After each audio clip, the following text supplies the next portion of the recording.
Hello and welcome to Creating in Color, sharing the creative endeavors of people of color.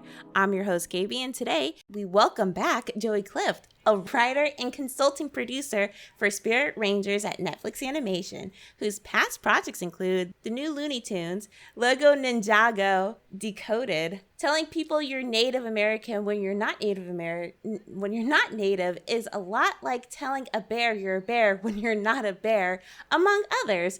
How are you today, Joey? How's it going? Yeah, thanks so much for having me. I'm sorry that sorry my bio is convoluted. It's okay.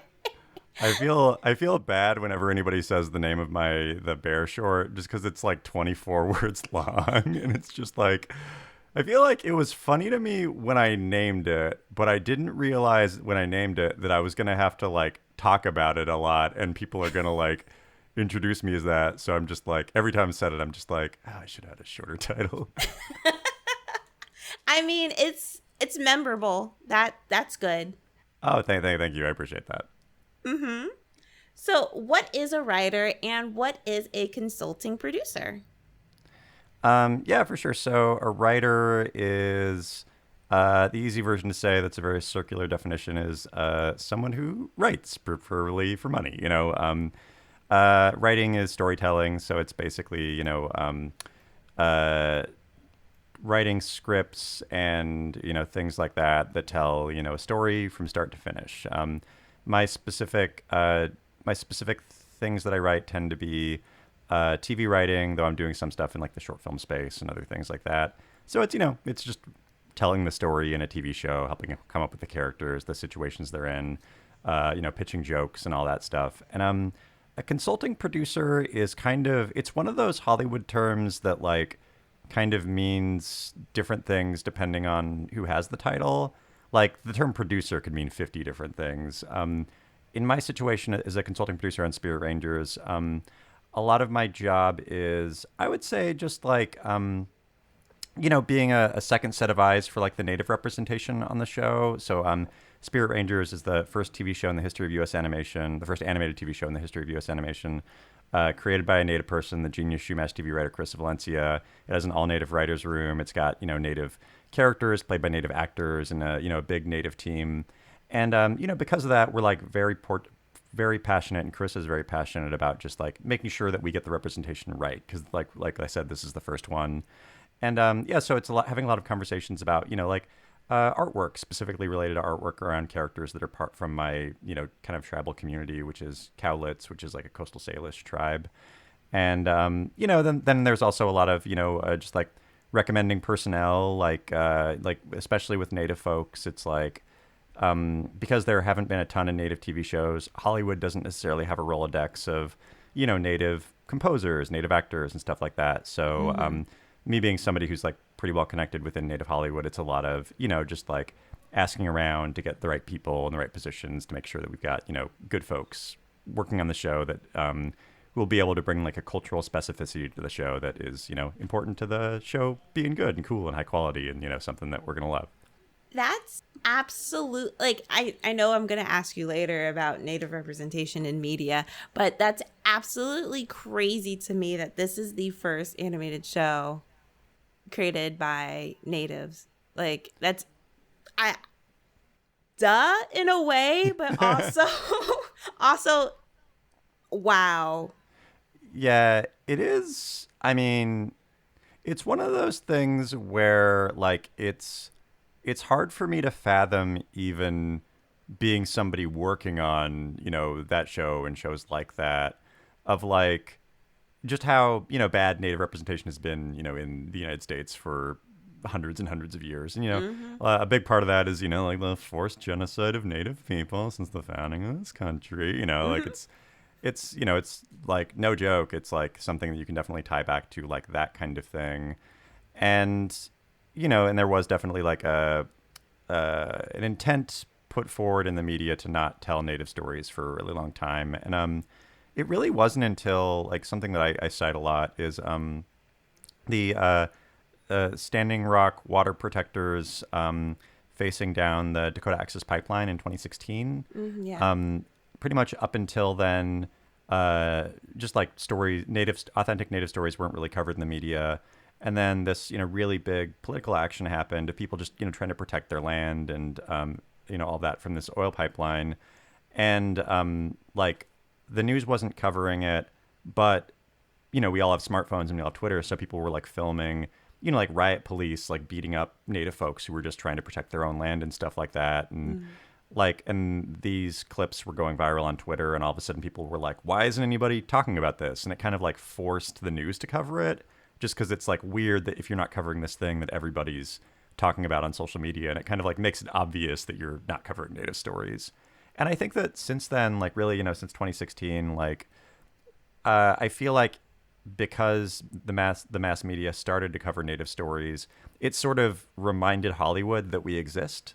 So because of that, like like last year saw the release of the first 2 TV shows period created by native people. That was Reservation Dogs and Rutherford Falls. In the history of television in the United States, like Spirit Rangers, I mentioned, is the first animated series created by a native person that's coming out later this year. And like I really do feel like that's like on the back of just like Standing Rock protesters and water protectors like fighting for their voices to be heard, which reminded people that just like native stories are here and we exist and they're important to tell. Mm-hmm. So yeah, it's wild, but it's also like, it's just like, it's an interesting thing to experience and to be like a small figure that's benefiting from it in being able to work on native shows that were, like definitely pitched on the backs of these actions and the greater awareness of Hollywood knowing about it. It's like humbling, I guess is the right word to say, How did you get started in the animation industry? So I got started in animation, growing up on a reservation. I'm enrolled Cowlitz, but I grew up on the Tulalip Reservation. I really loved comedy, but because I didn't see any native comedians on TV, I didn't think I was like allowed to work, in comedy or animation, like, The Simpsons and Family Guy were shows that I really loved growing up. So instead, I went to school to be like a small market TV weather guy. Like I figured they get to like crack jokes and have weird personalities, and that like made sense as a way I could get like paid to make people laugh. Like, and while I was going to school for that, I was doing stand up. I was doing college TV. I was doing college radio, and a bunch of my professors kind of like clearly saw that like I was studying to be a news reporter, but like comedy's the thing that like I clearly wanted to do, and they just said like, hey, you could just work in comedy, right? And I was, of course, very surprised. So I was like, what? And, they connected me with some alumni in LA who were, producers and stuff down here. And, those alumni, like, gave me sort of my first assistant jobs when I moved here in 2010. And, I really just like dove into Los Angeles and Los Angeles comedy scene with both feet, getting involved at like the Upright Citizens Brigade Theater, the Second City and IO West and all those places. And that, by being involved in those worlds, I just kind of like got put on sketch groups with people who were like farther along in their careers working in animation, and they just liked working with me. So they like, brought me on for some of their like early, some of their first writing jobs, which were some of my first writing jobs. Cause like so many jobs in the entertainment industry are just like, a person who knows a person. It's all kind of word of mouth stuff. Yeah. And, I think that, I think my first animation credit is I wrote on that, new Looney Tunes in like 2014, 2015. And then that sort of helped me get a job writing for a bunch of DreamWorks web series, like Shrek animated series and stuff like that for DreamWorks in like 2016. And then those credits helped me write for like Lego Ninjago in 2017, and by helped me write, I mean like when friends would put me up for gigs, they would say like, oh, you should hire Joey. He's written on blah, blah, blah, blah, blah, blah. And, that after I was doing that, I really had a lot of fun doing animation. So I made that Telling People You're Native American animated short you were talking about. And that did really well. And then as that was finishing its festival run, I got reached out to from a friend who was friends with Carissa Valencia with Spirit Rangers, who was looking for native writers for the show. So I submitted a writing sample and she loved it and brought me on, Wow. I laughed because the Shrek web shorts, that's the Shrek Swamp Adventures, I think, where it's Shrek and Donkey just hanging out. Yeah, it's like Swamp Talk with Shrek and Donkey. It's very funny. If you haven't seen it, it's basically like the premise of it is that it's like Shrek and Donkey host like a morning show in Shrek's shack. But like what's really funny about it is like they were very specific to us in writing it about where this fit in the Shrek timeline. Like this, like Swamp Talk with Shrek and Donkey takes place about 20 minutes into the first Shrek movie. So like they haven't gone on their adventure yet. It's like they just started living together. So like I couldn't reference like Fiona as like Shrek's current, girlfriend, wife, whatever. Like I had to hint at things like Donkey being attracted to like to dragons and stuff. But it was all of our notes were very specific about like where this takes, what I can say is a present Shrek thing and what has not happened yet in the Shrek universe. I love this so much. This is bringing me such a great joy. Oh yeah, it was a fun gig. It was it was just writing Shrek and Donkey morning show goofs basically. If you have not seen it, listener, you need to go search it on YouTube and watch them because they are gold, absolute gold. I stumbled across them randomly and I got really excited when I heard that you worked on it. So. Oh, thank you. Yeah. What does your daily routine look like? So my daily routine sort of changes from job to job. So like we just wrapped the writers' room for Spirit Rangers a couple weeks ago. So like my routine when the writers' room for that was running was like we would have a check-in meeting every morning at 10:30, just kind of a hang to like talk to each other and just catch up and just be coworkers. Mm-hmm. And then after that, the rest of the day was usually spent just kind of like being on deadlines. So if I had a script due or an outline or a premise or something like that, I just have a few days to kind of grind away on that. I think that now that I'm doing a little bit more like freelance projects, it's kind of like it changes day by day, basically on the needs of like trying to put myself in a position to like hit whatever my next deadline is. Yeah. So like right now I'm like I got a bunch of funding to make a bunch of like a bunch more animated digital series similar to that Telling People You're Native short. Oh, nice. So like, oh yeah, it's cool. Yeah, I'm excited about it. So right now I'm in like the writing process of that, and because like I don't have like a boss for it, the deadlines are just kind of like self-created. So it's like I'll wake up in the morning and I'll be like, oh, I should probably write another short, or like, oh, I should probably email animators and just like, talk to animators about this project and make sure that like, things are moving smoothly. So like now it's a little bit more, self-driven. Usually what I try to do is like, I try to give myself like a goal every week of like, here's the creative project I'm kind of driving toward. Mm-hmm. And then, I try to like back time it where it's like, okay, if my goal is to like rewrite a feature this week, then that means on Monday I need to do at least this much and Tuesday I need to do at least this much or whatever. And then you just try to like, do whatever you can to hit that, end of week goal. You sound like you're very good at time management and also an excellent self-motivator. How did you get to this point? Were you always like this, do you think? Or was this something that you started learning as you were moving through your career? Or what do you think? Thanks for asking that. I think it's like a couple things. I was definitely not always a good self-motivator. I think that it's really easy to be motivated when you have like people who are expecting your work.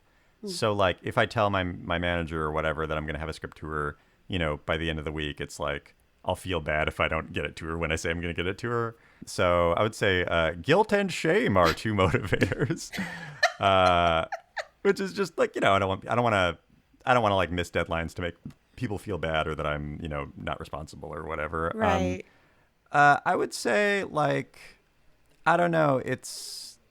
How am I a good self-motivator? I mean, part of me wants to say that like, I think that something that helped me a lot is that my dad is like a freelance carpenter and my mom is like an artist. She like paints murals for a living. So my parents are like largely very like independently employed, kind of like freelance workers. And like, I think that's something that I learned just like, living with them and hanging out with them is like, especially working in a freelance industry like the entertainment industry, like if you're not self-motivated, you're not going to be able to like pay your bills, Mm-hmm. Mm-hmm. And like, I think it's sort of because it's just like, oh, if you don't like paint that painting that you said somebody you'd paint for money, then they're not going to pay you the money that they said they'd pay you. Yeah. And, I think that a lot of it too is I also just like doing it. So like for me, the way I describe it to people is my job is also my hobby. Like, if I worked as like an accountant, I would probably still write and do and make jokes and silly sketches and stuff like that on the weekends anyway. So it's like, it's genuinely stuff I like love doing. So, you know, this digital series that I'm writing right now, it's like, it's self-motivated in that I don't necessarily have like, you know, a boss checking in on me, but like, I also just love writing these weird shorts about weird native microaggressions that native folks deal with. So for me, it's like, it's just like exciting to get to do it. And like, you know, I think that when you like doing something, it's really easy to kind of say like, okay, I've got like, you know, I've got like an hour between meetings or whatever. Yeah, I'll like sit down and like write out, you know, a draft one of an animated short that I'll then after that meeting go into Final Draft and plug it into Final Draft or whatever. And I think that something that has also really helped me a lot is just like, I feel like I know myself and I know my process really well, and I've learned to like forgive myself on days where I like don't get a lot of work done. Like I used to be somebody that would like beat myself up if it's like 9 p.m. and I haven't really written anything. Yeah. And now I've kind of like realized, oh no, if it's like, you know, 8 or 9 p.m. and I haven't really written anything, I guess I just didn't want to write anything that day. That's fine, you know. And I think I also like I feel like I just know how to break bigger projects down into small steps, so it's like less it's less like creatively taxing. Like something that I really like doing with those like native shorts is like it's like the rare thing that I'll write like freehand, like on a pen and a pad, and not like you know, in Final Draft for the first draft. And like what I'll do is I'll set like a 10-minute timer, and then I'll just open up this notepad, start the timer, and then I'll just like free write kind of what I think the short's going to be. And that's just like fun to do. And I know that I'm only doing it for 10 minutes. So it's like an easy time to put aside for it. And like, because I feel like I've got like a clear point of view of like what I'm trying to say, it's like when I put it into Final Draft to like clean it up and actually put it into a script format, at that point, it's just like adding jokes and maybe like moving some things around, you know? And it's just like, I feel like every project kind of has a different process of what's the fun way to do it for you, if that makes sense. Yeah, actually, that makes a lot of sense. I think you might have actually just helped me personally with what you just said. So thank you so much. Yay. I mean, the key is just to don't beat yourself up if you don't get something done, you know, and you're also like, everybody kind of works their own pace. It's like somebody might be able to write a full pilot in a week. Somebody might take a month. And as long as you get it done, that's fine, you know? Yeah. What are some specific roadblocks you try to watch out for? Specific roadblocks I try to watch out for. I would say now the roadblocks that I'm kind of watching out for. Earlier in my career, I think that I learned to watch out for just toxic people, like people who suck to work with, you know, people who make like writing not or creating things like not joyous and fun.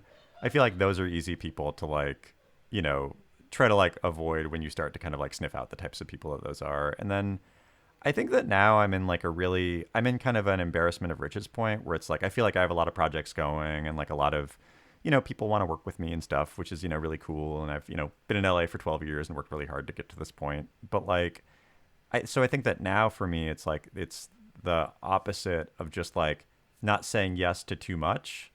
Like, I feel like you know, I want to be able to get 8 hours of sleep every night. You know, I don't want to have to do like a cram session every single day to like get scripts in and stuff. And, you know, I think that for me, it's like, it's definitely like, you know, a champagne problem, but it's just like making sure that I'm saying yes to things that I would love to do. Like something I think about a lot, I feel like, especially when you're like, you know, kind of starting to progress in your career, it's like you can kind of get wrapped up in projects that you like doing, that like you have so many of those that it prevents you from having the time to do things that you love doing, if that makes sense. Like I remember I used to host like an improv and sketch variety show in Los Angeles for like about 5 years with a couple good friends. And near the end, it was like, it was something that I did not because I was like really involved in improv and sketch at the time. It was just sketch comedy. It was just like,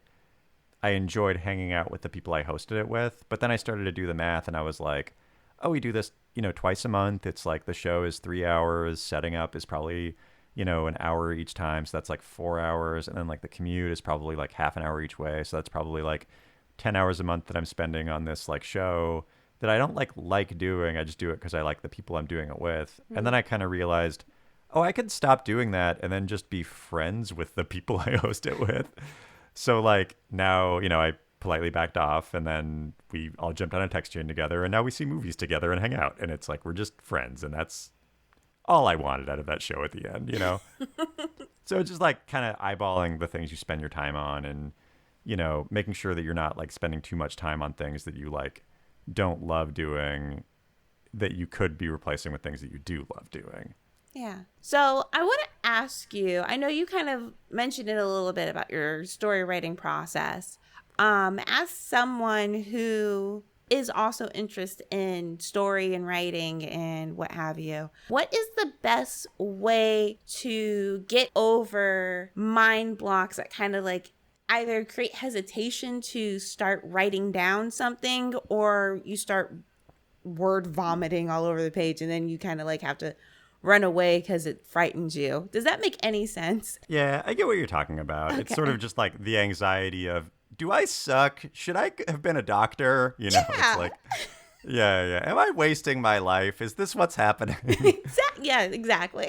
I mean, I feel like I and all of my other friends who are writers go through that same thing all the time, constantly, But I think that's something that has helped me a lot is giving myself the permission to suck. Like, a vomit draft is okay. If I'm writing the first draft of a script, I won't necessarily be worrying about quality as much, so much as just like getting to the end. Because I feel like if you stop and you're like, wait, is this scene bad, or does this suck, or is there something not clicking here?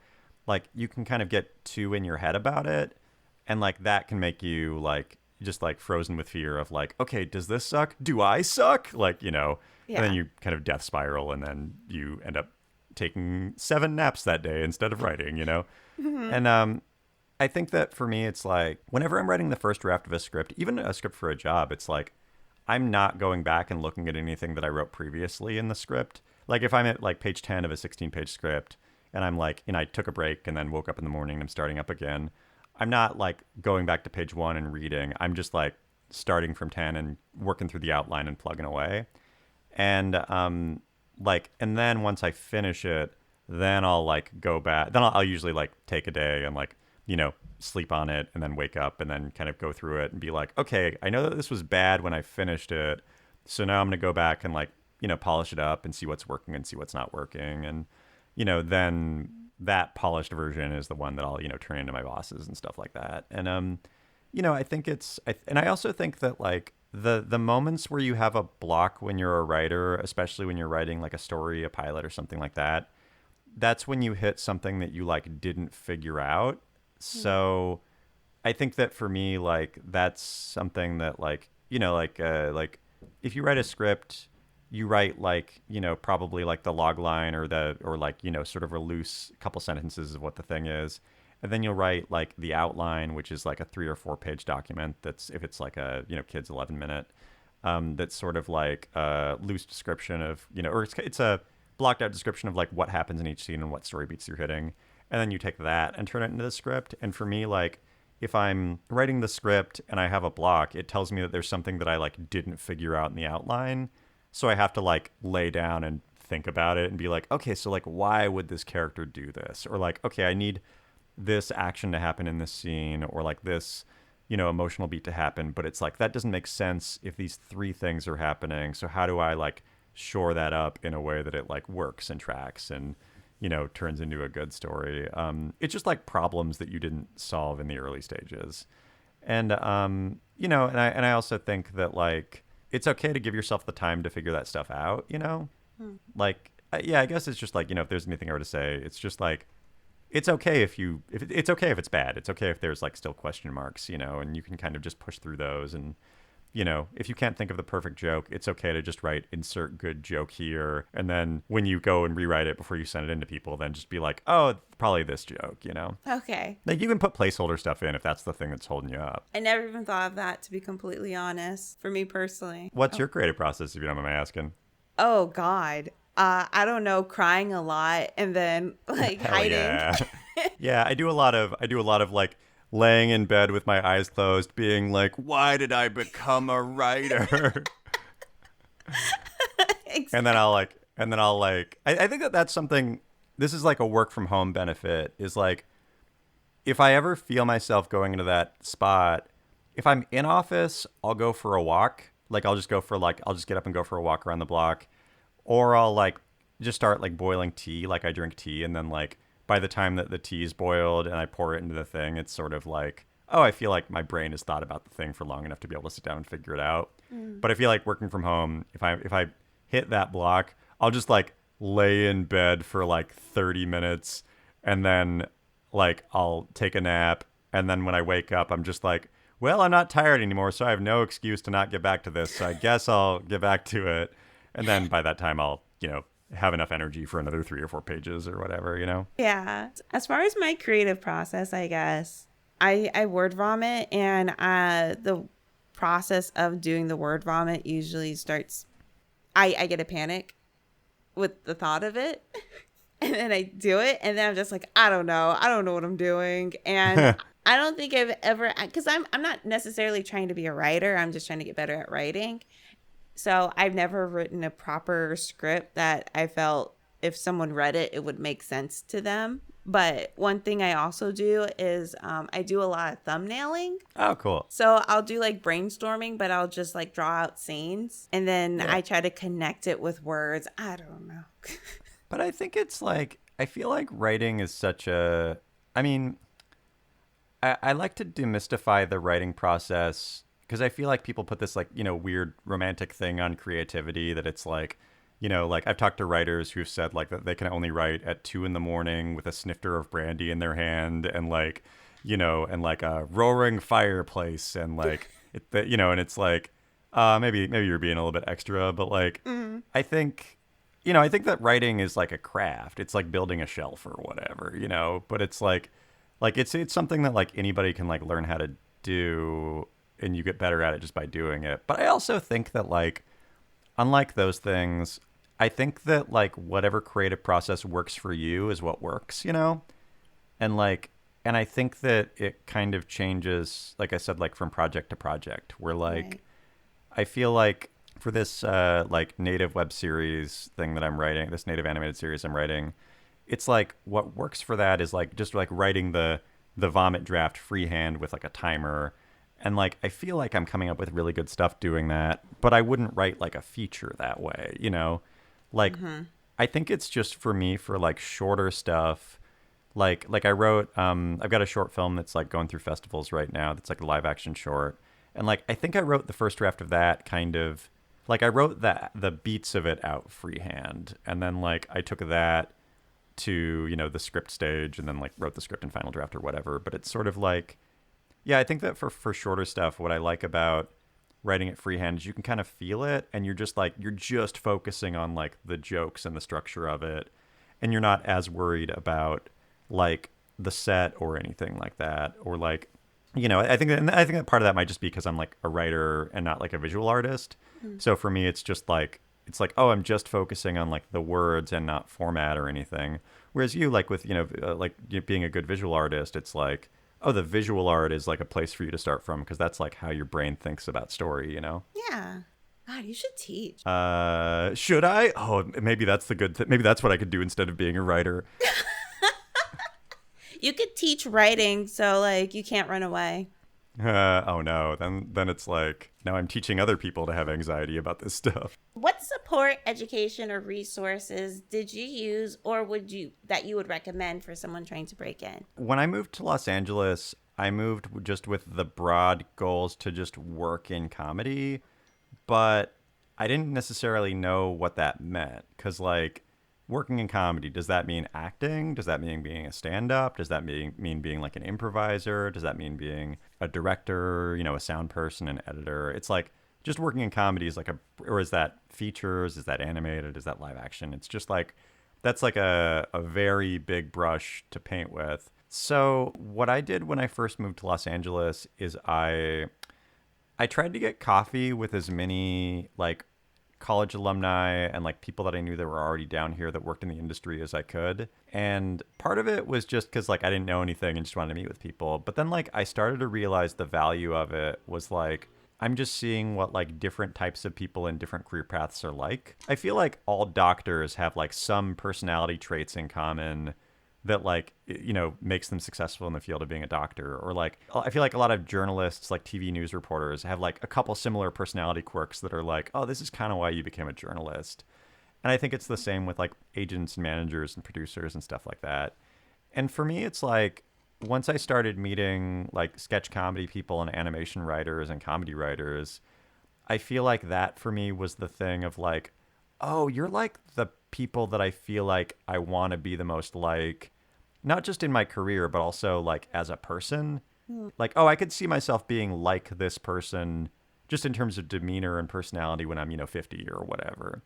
And, and liking it and not being upset about that. So I think that like, it's always important to take like writing classes and stuff like that just to like learn structure. And I think that the benefit of like writing classes is like, if you take a pilot writing class, there's somebody that's keeping you accountable in writing a pilot. You're paying a couple $100s to somebody basically in exchange for them giving you writing a pilot.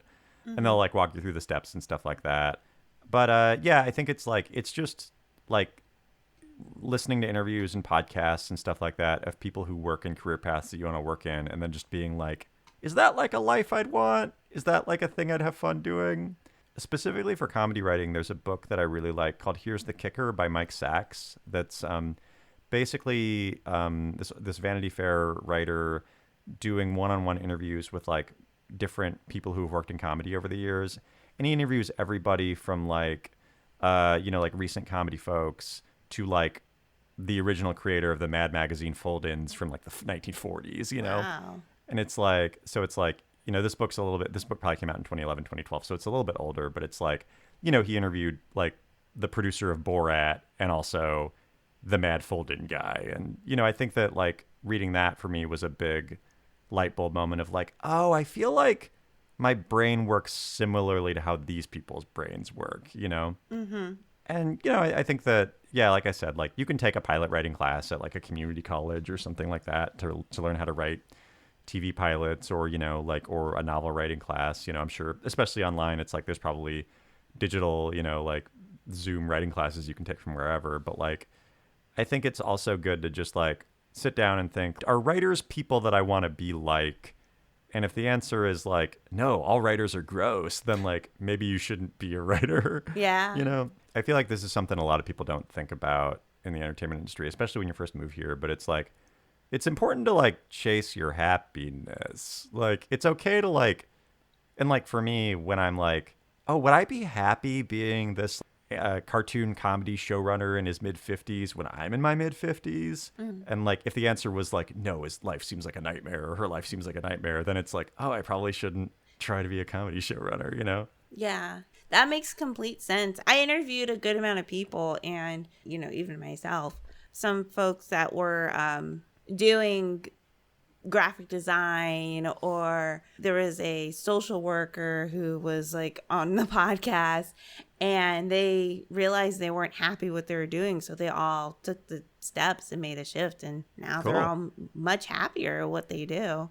So yeah, for sure. I mean, the entertainment industry also has just this like this wild hustle to it in that like, we're talking about the creative process, but then there's also the like, oh, I've been unemployed for 3 months. Is my career over process, Yeah. It's like it's just the anxiety of like the lifestyle of it all. And like, I think that like something that I saw over the pandemic, which like I personally think is like really cool, is like I have a few friends that were just like, I've been in LA for 15 years and this sucks. I'm going to move home and, be a baker or whatever. And it's like, and then I follow them on Instagram and they seem very happy baking cakes or whatever, and not to say or whatever to diminish it, but it's like, I think it's like important to chase your happiness and also like analyze if what you're doing is making you happy, Yeah, for sure.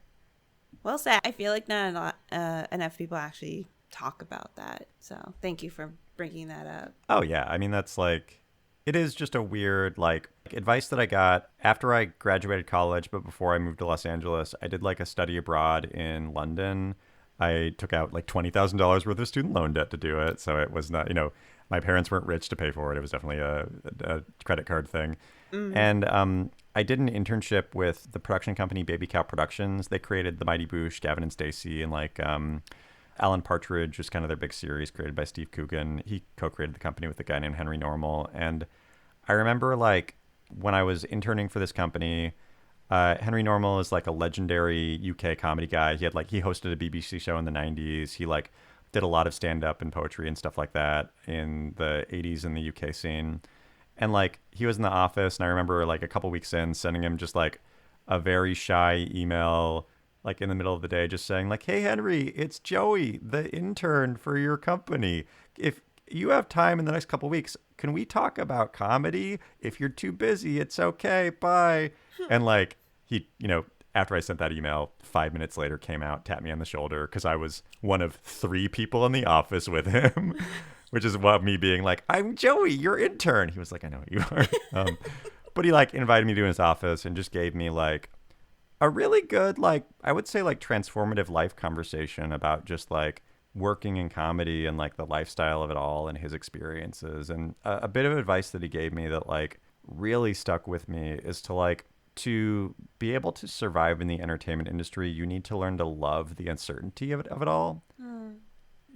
When you finish a job, you don't necessarily know when your next job is going to be. I mean, when you first move here, that's terrifying because, like, how are you going to pay your bills? But, like, once you have, like, a few jobs under your belt, you start to realize, like, oh, there will, even though I don't, like, know what the next job will be, there will presumably be a next job, And I think that, like, learning to, like, either love that lifestyle or at least be able to, like, be okay with that lifestyle in a way where it doesn't give you a stress ulcer is like, I think that's also an important part of, all this, even beyond creative process, is just like being okay with living in an unsure industry where you don't necessarily know when your next thing is going to be. Yeah.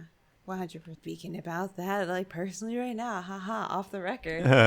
Yes. Speaking of that, will you hire me, please? Please hire me. Yeah. Actually, wait, we should have a related conversation about that. Do you do like full service animation? Can you like take something from like an idea to character designs to storyboards to finished product? I could do character design and storyboard, but animation I haven't done in a really long time. Well, it's okay. I was about to say like these animated shorts, I'm looking for animators for it. So like everybody listening, you heard it here first. Maybe I'm gonna hire Kaybe for a job. We'll sidebar. Yeah, I also do voiceovers, just side note. Oh, okay. Good to know.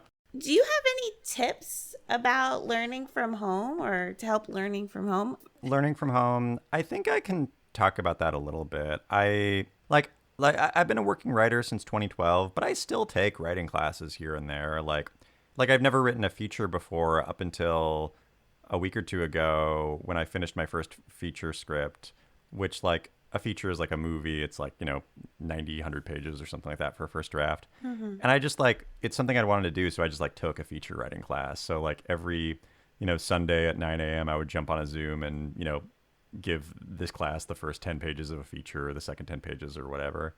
When I first moved to LA, I would take writing classes for the networking aspects of it, of like being able to meet other writers and like, you take improv classes so you can make friends with the people in your classes, and taking classes are a really good way to just meet people and make friends and expand your network. Whereas I feel like now I'm kind of at a point where, I hate to say this way, but it's like, yeah, I have my friends. I just need the info. So it's like now I kind of love taking classes because it's sort of like, oh yeah, it's first classes at 9 a.m. on a Sunday. I just got to like make sure I'm rolled out of bed at 8:55 and then open up my camera and like turn on the Zoom and, do the thing. And it's a very easy way to take classes. And you can also take classes like where, people are all around the country, and like, I could take a class with, I live in LA. I could take a class, like based out of London if I wanted to, like, because it's just, it's over Zoom. So it's great and an easy thing to do. And part of that is me having the privilege of, living in a living environment that's like, I don't know, like it's a fairly calm living environment where I can just kind of focus on a Zoom screen for 3 hours or whatever. But, right. Yeah, but I do think that like it's, like I said, like I'm a working writer and I'm still taken classes here and there just because it's like, it's convenient and easy, and I don't have to like, drive to downtown or whatever to do it. Ugh, and parking? Forget about it. Yeah, it's like I don't have to worry about parking. I don't have to worry about like showing up late or, or anything like that. It's like as long as I'm like out of bed and like, comb my hair by 8:59, I'm fine, As a consulting producer, what are your thoughts on Native representation in media? As a consulting producer, I would say I'm just gonna answer this as just more broadly than just as a human. Do it. Yeah. Like I mentioned earlier, Native representation was like real bad for a really long time. And it's been really interesting to see like how things have improved so rapidly. Like I mentioned that I moved to LA in 2010, which like isn't that long ago, but like it probably, I mean, as far back as like 2015, 2016, I remember still having like general meetings, which I would think of as like token general meetings, where it's like, it's like I know a lot of Native writers in Hollywood that around that time would only get meetings in Hollywood like in November, which is Native American Heritage Month. And it's like not like it's the sort of meeting where there's not really any intent to like interact with you or work with you after the meeting. It's more just so that the exec who's meeting with you can like check a box and say like, I met with 10 natives this year. I'm great, Mm-hmm. And I think that, as, like I mentioned, since kind of Standing Rock in 2016, I feel like Hollywood has started to like understand the value of Native stories. And I think that because of that, and Native TV shows are getting greenlit, and shows with Native characters that aren't created by Natives, I think are realizing the importance of like making sure that there are Native writers and consultants and producers on those shows. So like, I think that, and it is also just like wild how like, how like fast this stuff happens, where something I talk about a lot as a comedian is the small amount of Native stand-up comedians that get like opportunities in, shows like, like late night talk shows or Saturday Night Live or whatever. Like, I don't think that there's ever been a Native cast member on Saturday Night Live in the show's, 40, 50-year history, whatever. Like, the last Native stand-up to do a stand-up set on a late night talk show in the United States was like 2006, I think. But, and even like, Native people guesting on late night shows has been a rarity.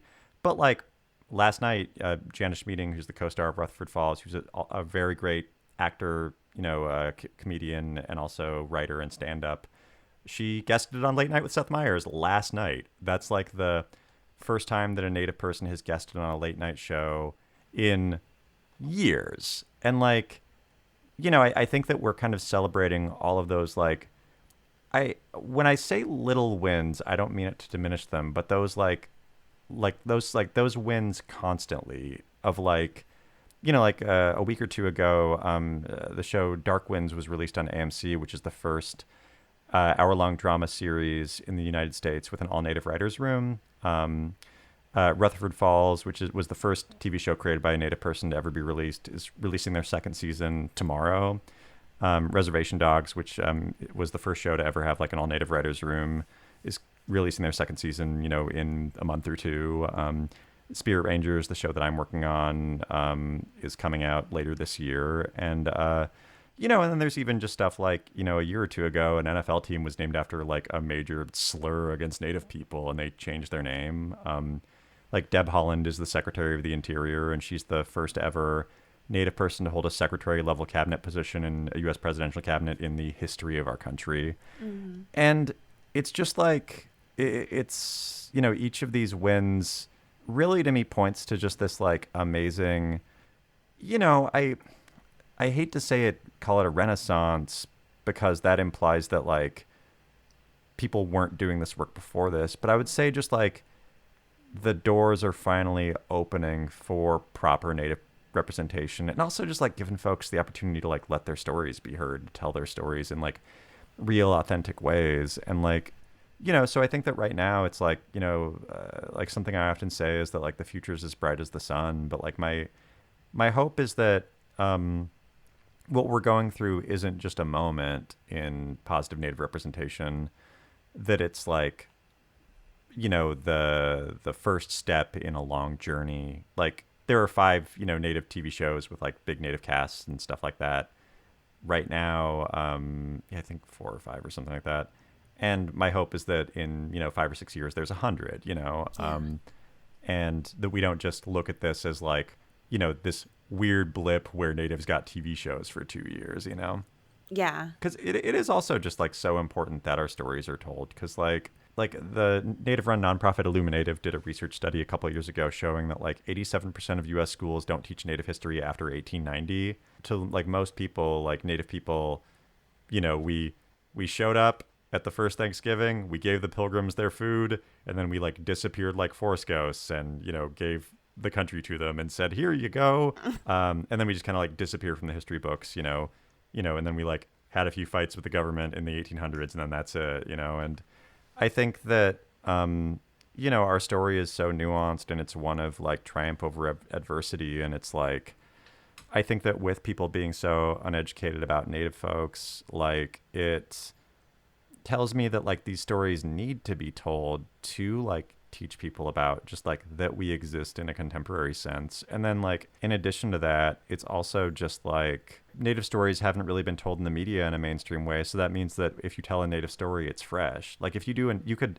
like romantic comedies as a genre is kind of well trod, but I've never seen a Native romantic comedy, like, so I think that if you're looking for like new ideas, like it's just like do the Native version of the thing and it'll be new. It's just one of those things where like, yeah, Native representation is important. We haven't had it for a while. Let's keep doing that shit, What was your upbringing like? My upbringing was, I would say, perfect for an indoor kid, as I'm gonna say.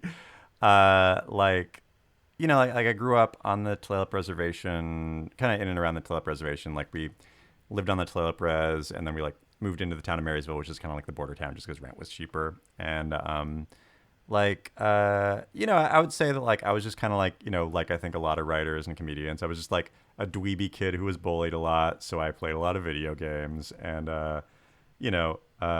so like as a kid who loved video games, the opportunity to do that wasn't bad. And I also think that like that kind of upbringing, like because my parents are such individual and such independent people, it's like there was never any push for me to like focus on any particular career path. Like there wasn't anybody saying that I needed to be an accountant or a doctor or work a real job or whatever. Like when I graduated college, just like that I graduated college, my parents were amazed by, amazed by in a prideful way. Right. And when I moved to LA, it's like my parents were like worried, not for like any sort of like throwing your life away on a weird career thing. They were more worried just for like we hope our precious baby boy's safe when he goes to the big city, like so I think I'm also the youngest, so I think that's part of it too. Yeah, there you go. So it's like I would say that it was an upbringing that wasn't without its faults, but I think it also like I think it directly led to the career that I have and the lifestyle that I have, which like is cool and I love. So like I don't know, no complaints, I guess. What kind of hobbies, side hustles, or interests do you engage in outside of work? What kind of hobbies, side hustles, or other things? I would say that right now I'm bad at that. I go through phases of getting really into yoga, which like I'm on a downturn, but now that I wrapped a show and have a little bit more free time, I feel like I should probably do some exercise at some point. And then let's see, I'm really big into professional wrestling, so like that's something that I've loved since I was a kid, and I just still really love it. So like I live in a section of town where like my neighborhood has a lot of other comedians in it who I'm friends with who also like wrestling, so we're all on a text chain together. So like whenever there's a big wrestling event, we'll all kind of gather up and watch wrestling together, which is super fun. And then other than that, I think I just like hanging out with friends and like sharing my time with people who I enjoy. So like most of my hobbies involve like that kind of thing, like having board game nights with friends, watching pro wrestling or whatever with friends, going out to dinner with folks, like trying out new restaurants and that kind of thing. And then like I still love video games and I'm still a gamer. So like I don't game as much as I'd like to just because like I have, deadlines I got to hit and all that. But, I've definitely been like known to play an indie game or two, which is fun. I would say that those are my big hobbies. But like I said, like I am kind of somebody that like what I like writing and making things is my career, but it is also what I like love to do. So it's like, when I was writing, consulting, producing on Spirit Rangers full time, I still was working on a lot of things on the side, like not for any reason other than I just like doing it. And so I don't know, I'd say that's kind of the long and short of it. And you mentioned that you have a live action short going through festivals right now. Do you mind saying what the name of it is? The short's called My First Native American Boyfriend. It's inspired by a woman I dated a few years ago who, a few weeks into the relationship, like shook me awake at 3 a.m. on a Saturday with a look of absolute concern in her eyes because she needed to tell me that when she was 5 years old, her mom dressed her up like Pocahontas from the Disney movie, and now that she was dating a Native American man, she just had to apologize about it and get it off of her chest. And of course, my response was like, "Oh, it's fine, go back to bed, whatever." But I feel like those kinds of like things are not uncommon in like dating people outside of your culture. So just like those weird microaggressions. So I was like, oh, I'll take all these and ball them up into a live action short and make fun of it and release it into the world. Is that available to watch online somewhere? It's currently going through the festival circuit right now. So it's probably going to be screening at a festival near you at some point in the near future. It should be online. I think it's going to end its festival run probably like late November, early December. So follow me on Twitter and I'm sure you'll see posts about that when it's online, in a couple months or whatever. I think that's also a good bit of advice, like just as a creative, is like I think it's fun to do the short version of an idea before you do the long version of an idea. Like for me, like writing a feature, I said, was like really intimidating for me. And then I made this short film and started putting it through festivals. And like, it did well. It's gotten into a ton of festivals and won a bunch of awards and stuff. But I'm like, while I was making it, I was like, I feel like there's a feature here. So then like while it was kind of going through doing the early part of its run, I just started to think about like, okay, what is the feature of this short? And then I like, developed it and then took this class to kind of help me sharpen, and just teach me how to write a feature. And then the feature is basically like it's like the short film, but full length, and I think it's like, if I would have started from the feature, I wouldn't have like, I think had such a clear message of what I wanted to do with it. But like, because I made the 5-minute version of it, it like, not even with the intent of turning it into a feature, it's just, I made this fun short. And then I was like, I feel like there's something more here. That I think like motivated me and pushed me to like write the feature and gave me like a clear directive of like what I wanted to do with it, Yeah. So it's like, it's okay to, you don't have to like animate a full, like a full 20-minute pilot or whatever. You could just make like the comic book version of it. And like, if you don't want to do the comic book version, you could just do like, what's the 6-page, webcomic or 6-panel webcomic version of it. Or if that's too much, what's just a drawing of that character, and then you start with the small thing and then work your way up to the big thing. Now is the time for rapid questions, where I'll ask you a series of just a bunch of random questions, nothing weird or strange, and you just answer them as quickly as possible. Are you ready? Wait, is it like one-word answers, or is it how long do you want the answers to be? Most of them will be one word, but some might have a little more, and that's okay. Okay, great, cool. Okay. Perfect. On just every single question, I'm just like, abstain. Abstain. You better not. I swear. Cake or pie? Pie. Yeah. Call or text? Text. Favorite color? When I was younger, orange. As I've gotten older, earth tones like greens and deep blues and stuff. Oh, that sounds nice. Favorite number? Favorite number? Oh, I love my answer to that. 5, because it's my tribe's power number. Like the Cowlitz people, we have like a lot of significance in the number 5. So hell yeah, 5 all the way. Favorite animal? Cats, no question. I love cats. Oh, do you have a cat? No. Do you want a cat? More than anything. Yeah, I created a Facebook group for LA comedians to share pictures of their cats. It's got 15,000 members. And it's basically so that I can experience cat ownership by proxy. It's just my roommate's not a cat person, and I don't want to like force cats on somebody who doesn't love cats. But someday, it's my vision board is just cats. Oh my goodness. Yes. I believe in you. That's like me and rabbits right now because I really want a rabbit. Yay. And a beardy dragon, but I'm waiting for that. You'll get a baby dragon. Just manifest it. You're right. Okay. I'll do my best. Huh. What's your favorite smell? Favorite smell? I'm going to say natural running water like rivers or the beach. And I want to ask you now about video games because you mentioned video games. Hell yeah. Favorite console? Favorite console of all time, probably the Super Nintendo. Currently, I do a lot of gaming on my Mac, so, Steam is dope. Favorite genre? A video game? Mm-hmm. Okay, so get ready for me to be a nerd. Indie roguelikes. Okay, now you gotta drop some titles. Okay, so, I feel like FTL, Faster Than Light, is incredible. Let's see, what else am I really... Right now, I'm really loving World of Horror, which is like a Junji Ito roguelike RPG, which is dope. Ooh. Let's see. Convoy is a really good kind of like real-time strategy game roguelike.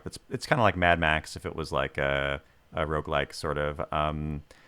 Darkest Dungeon is really good. And then that's like a dungeon crawler roguelike. And then I'm also a big fan of like your XCOMs, like XCOM 1 and 2 are dope. Probably like one of my favorite indie games that I always love talking about is a game called Lisa the Painful, which is like, it's basically like Earthbound for adults, but like the good version of that. It's like Earthbound for, like, I feel like it's not like Earthbound, but gritty. It's like the tone of Earthbound, but about like more complex themes and things like that. And it's amazing. Lisa's so good. Well, you've played Lisa the Painful? Yes, I have. Wait, you're the only person I have ever talked to who's played this game. Can we talk Really? about Lisa the Painful for like 10 minutes? Have you beaten it? I didn't beat it, but I ended up watching a Let's Play that like finished it because I couldn't handle it myself anymore. Okay, the ending of okay, spoilers for this indie game that came out in 2013. I think that the story for Lisa the Painful might be one of the most poignant stories in video games that I've like ever played, at least in like the past decade or two. And like that moment where it's like the game is about the short logline pitch is this is a post-apocalyptic world where kids haven't been born in like a really long time, and I think like all of the women disappeared or something like that. Yeah. And you're a guy that used to be like a karate teacher in sort of the apocalypse days. And then in the post-apocalypse days, you just become this like karate master guy. And then you're like practicing and meditating by the river. And then like a baby girl just like falls on your head from the sky and lands in your arms. And you're like, oh, I need to like protect this baby girl and like raise her. Is like, this is for sure. This is probably the only girl left on the planet. Also probably the only baby that's existed in a really long time. And then like so it's kind of about like fatherhood and like protecting your daughter in a way that I think similar to how Last of Us does it. But like the last moment of the game is like you just fought through this huge army of people to like save your daughter, who like kind of like doesn't really like you or respect you that much. And like your main character Brad just says to his daughter, like, did I do the right thing? In just this most like, is everything that I did okay? And then he just dies. And it's like, it's just like this poignant, like, oh man, this is just a guy who like tried hard and sacrificed anything. And even to the end, he was just like, I don't know if like what I did was right, but it felt like I was supposed to protect this kid, Yeah. It's just, yeah, like Lisa the Painful is just, it rules. And the sequel, Lisa the Joyful, then you're playing as the daughter who has a sword and you're murdering your way through the post-apocalypse, which is super cool and fun.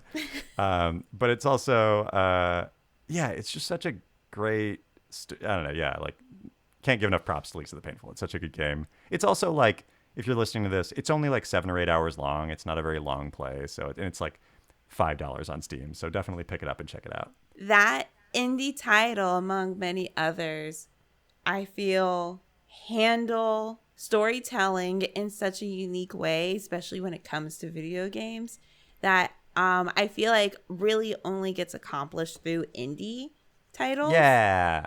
And I mean, I feel like you probably feel the same way, but like I prefer indie games over like the AAA games, especially now because I feel like the stories are just so much better in indie games. Not always. Like sometimes it's just like, okay, there's nothing here. Yeah, But it's like, this is an indie game. You didn't send anybody this script before you made this game. You were just going off feel. Got it. you just saw what was popular and you're like, let me go get some Unity assets from the store real quick. Well, like, did you play? Probably gonna butcher the pronunciation. I think it's pronounced Gree, but it's like Gris is Gris. It's on my wish list. It's incredible. It's like, one, just from an animation standpoint, it's just like some of the most fluid animation I've ever seen. It's also just like, it's just about like grief, and it's like, but it's in such a good, artful, amazing, way that the game plays out. And it's also like, it's an indie game, so it's like 4 hours long. Right. You also might really dig like Far Loan Sales and Far they just released a sequel that was like Far Something Tides. I forget what the name of it is, but those are really good indie games that are just like, they're just all about vibes. It's just like a really cool soundtrack as you're like exploring this landscape in like, this tank that you build or something, Yeah. I think those are the indie games that I'm the most excited about, where it's sort of like I'm not really, super into like Twitch gaming anymore. By that I mean just like, first person shooters where it's all about just like hand-eye coordination and timing and stuff like that. Mm-hmm. I'm more into like things where it's like, oh, this like takes me on a journey and tells a cool story in a way that's like gonna respect my time. It's not, I'm no longer trying to find the like 200-hour long role-playing game. I'm trying to find like, what's something that I can play in like a weekend and feel like, oh, I got a good story out of that, Exactly. Yeah, exactly. Especially since you got all those deadlines. Yeah. That's the thing too. It's like, it's just like, yeah, I'm busy as shit. So it's like, I need to know that like what I'm playing, like I can't play a Final Fantasy game for like 200 hours. And no. If I do, there's no way I'm going to beat that in less than a year, Oh my God, those go on forever. Like the cutscenes alone. Yeah. Give me a word that starts with the letter U, but it can't be like a name. The letter U. Can it be the name of a video game? No. I was gonna say Undertale. It's too easy. U. Okay. I'm gonna make sure that the word. What words start with U? Don't cheat. You just okay, opened up. I noticed the light changed. You opened up a brand new webpage to search. How dare you? I mean, part of me wants to say United States, but I'm not sure if I want to talk about the United States. Plus, that's a name. Yeah. I'm gonna say underground. That's the one U word I could think of. All right, I'll take it. It's like Undertale, but not a name. I still listen to the Undertale soundtrack. It's pretty good. That was like an early pandemic treat for me. Was they did like the Undertale, I think it was 5th anniversary symphony. Like in 2019, they filmed like a full symphony in Japan of like an orchestra performing the Undertale soundtrack. And like it was released in like September 2020. And yeah, I remember that being like, well, like the pandemic is weird and stuff, but like I've got this Undertale concert to look forward to. And I like ordered a nice dinner from my favorite restaurant nearby and like, like really just like, ate a nice meal while listening to this Undertale symphony. I love it. Make it an event. Yep. And now I listen to that to write, and it's really great music to write to. Ooh, I'm going to give that a try. Thank you so much, Joey, for speaking with us today. It's been a pleasure. Do you have any social media you would like to share with us? Yeah, you can follow me on Twitter at Joeytainment. You can follow me on Instagram at Joey Clift with like 5 or 6 eyes. The reason it's got 5 or 6 eyes is a 12-year-old took Joey Clift with 1 eye, so I just had to deal. Although he took it years ago, so I feel like he's probably in his 20s now, so I could probably just beat him up or something. Just feel like, give me my name back. That's what happened to me. That's why my username now is maybe it's Kaybe. And thank you, the listener, for tuning in. Please follow Creating in Color on Instagram and Twitter, and feel free to submit any questions for upcoming guests through our social media or our email, creatingincolorcast@gmail.com. Sorry, I got a little tired saying the email address. If you're interested in following me, you can find me on Instagram, YouTube, Twitch TV, and I guess also Twitter since I just mentioned it. Maybe it's Kaybe. Thanks to Namikaze for creating the ending theme. You can find more of his music on his SoundCloud at soundcloud.com/Namikaze. That's Namikaze. Thanks to everyone sharing Creating in Color with their friends, family, co-workers. We really appreciate any word of mouth or even to help push our hashtag on social media, #CreatingInColorcast. If you're interested in joining our donors list, you can make a one-time or monthly donation through our PayPal or our Coffee account at coffee.com/creatingincolor, or even purchasing Creating in Color merch on Star Rain Studio. That's my Etsy shop. Links available via Linktree. Before we wrap up, do you have any departing words of wisdom for everyone listening? Stay out of Los Angeles. There's too many writers here. Nah, just kidding. I don't know. Work hard to find your own happiness.